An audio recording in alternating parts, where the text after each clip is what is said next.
کسی نے نہیں سوچا تھا کہ ایک زخمی چڑیا ایسا معجزہ کرے گی۔ ایک دفعہ کا ذکر ہے، ایک چھوٹے سے گاؤں میں ایک پیارا بچہ رہتا تھا جس کا نام احمد تھا۔ احمد بہت شرارتی تھا لیکن اس کا دل بہت اچھا تھا۔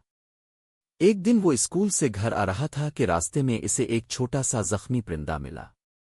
چڑیا احمد نے اپنے دوستوں سے کہا، ہمیں اس کی مدد کرنی چاہیے۔ دوست ہنسنے لگے اور بولے، یہ تو بس ایک چڑیا ہے۔ لیکن احمد نے ہمت نہیں ہاری۔ وہ چڑیا کو گھر لے گیا، اس کے لیے پانی رکھا، نرم کپڑا دیا اور دانے بھی ڈالے۔ چند دن بعد چڑیا بالکل ٹھیک ہو گئی۔ صبح جب احمد باہر آیا تو اس نے دیکھا کہ وہی چڑیا اپنے ساتھ بہت سارے خوبصورت پرندے لے کر آئی ہے۔ سارے پرندے اس کے گھر کے اوپر چہچہا رہے تھے۔ احمد بہت خوش ہوا۔ اسی وقت احمد کی امی نے کہا، بیٹا، جو دوسروں پر رحم کرتا ہے اللہ اس پر رحم فرماتا ہے۔